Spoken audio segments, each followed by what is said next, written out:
Flight attendant removes black kids from first class 6 minutes later. $920 in contracts canceled. Excuse me, you need to return to your proper seats. The words sliced through the cabin, louder than necessary, sharp enough to sting. Too young. Black children stood frozen in the aisle, holding their first-class boarding passes with quiet confusion. Passengers looked up, some curious, others uncomfortable, but no one said a word. The flight attendant stood firm, arms crossed, her tone unwavering. And just like that, the warmth in their eyes dimmed. They hadn't spoken back. They hadn't caused a scene. Yet somehow, they were already guilty of being in the wrong place. Welcome, story lovers. Where are you watching from? Hit the like button and drop your city name in the comments so we can see how far our story travels. It was a special day for twins Elijah and Nia, 10 years old, flying first class for the very first time. Their grandfather had surprised them with tickets to visit the family estate in California. They had packed their tiny carry-ons dressed in their Sunday best and boarded with smiles so broad they could light up a runway. Passengers smiled politely as the children walked down the aisle, wide-eyed and careful. Their seats were to B and to C, right behind their grandfather in 1A. The flight had barely begun boarding, but already something was different. The moment they reached their row, a flight attendant stepped in front of them like a wall.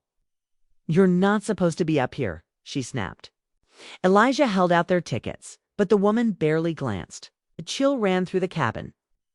No one knew it yet, but the next few minutes would cost the airline everything.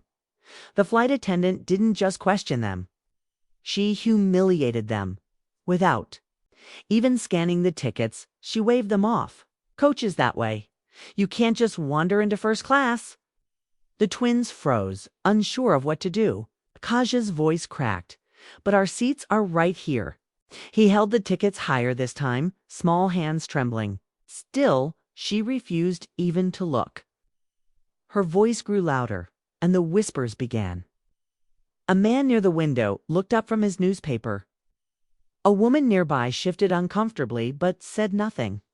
"They're trying to sneak into first class," the attendant muttered to a colleague. That word, sneak, hung in the air like poison. Passengers watched as the children, embarrassed and confused, were led back to economy by another staff member. Back in row 22, they sat silently, heads down, while the rest of the plane filled. But the man in seat 1A, he hadn't moved. Not once. Until now. As the door began to close, he stood, slowly, deliberately. He turned to the nearest attendant. "Bring them back." The attendant blinked. "Sir, bring them back." Whispers turned into gasps as phones started recording. One passenger whispered, "Is that Robert Langston?" It was. CEO of Langston Aeronautics, a billionaire, the airline's largest investor, and the twins' grandchildren. The cabin went silent as Robert Langston walked to the back of the plane. He didn't raise his voice. He didn't need to. He knelt beside his grandchildren and said only 3 words. "Come with me." Then he turned to the crew and said, 9 more. "You've just made the most expensive mistake of your life." He didn't wait for apologies. He didn't need explanations. It's one phone call later, an entire chain of events unfolded. By the time the wheels left the runway, corporate phones were lighting up.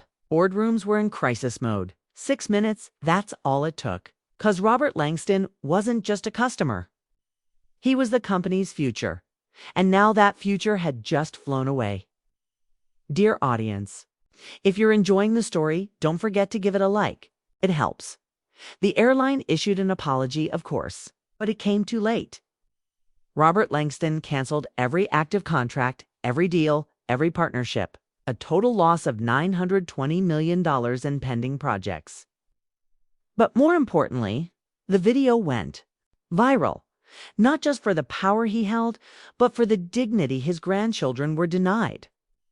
And for millions of families watching, it wasn't just another story about racism.